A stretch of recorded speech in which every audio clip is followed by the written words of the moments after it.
bonsoir. Bonsoir. Pouvez nous expliquer ce qu'est le chamanisme? C'est une religion et c'est pas une religion en même temps parce qu'il n'y a pas une hiérarchie. Et ça dépend beaucoup dépendant de la nation autochtone à laquelle on appartient.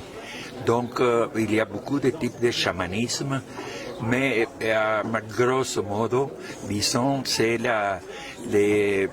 d'abord l'amour à la nature et sa compréhension totale. D'accord. Et de communiquer avec la nature, avec les animaux, avec les esprits de la forêt, les quatre directions, en haut et en bas, et puis essayer de comprendre comment ça marche, toute cette autre réalité.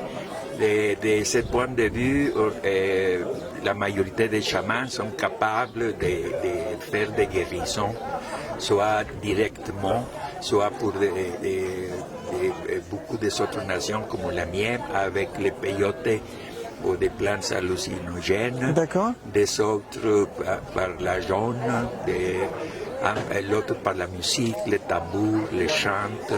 Donc, il y a différentes facettes du chamanisme. Et aussi des différents degrés. D'accord. Il y a le chamanisme qui s'applique seulement au monde physique et un autre, disons, spirituel, spirituel. Ou, si vous voulez, psychologique du terme. Donc, c'est une sorte comme de médecine ou un médicament pour la humanité. Il y a aussi une organisation de société dans le chamanisme? Non.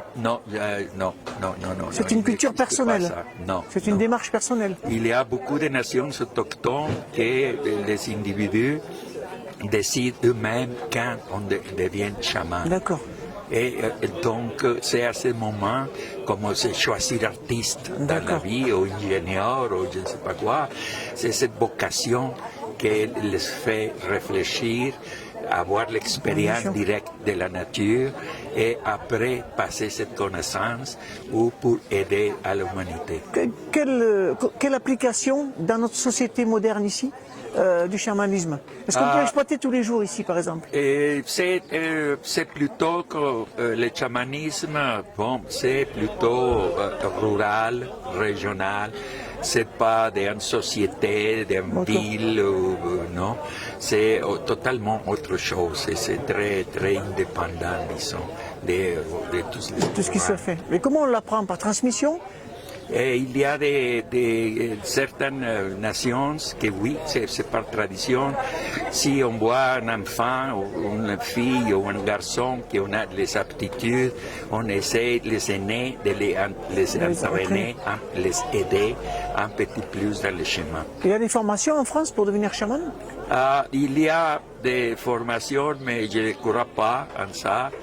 Il y a beaucoup de charlatans. Oui. Beaucoup, la majorité, je dirais, et je ne fais pas confiance à nous. Et comment trouver un vrai bon chaman?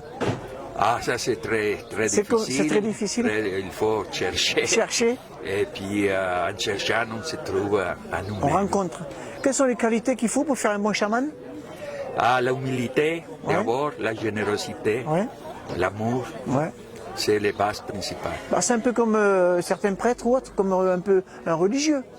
Ils ont les mêmes valeurs. Seulement que la religion, c'est la bureaucratie du sacré. D'accord, Et pour nous, c'est autre chose. D'accord. Vous, c'est la nature, c'est les éléments naturels. C'est aller aux sources. Aux sources de la... Aux sources. Et pas faire des hiérarchies, de toutes ces sortes de complications liturgiques, je ne sais pas quoi.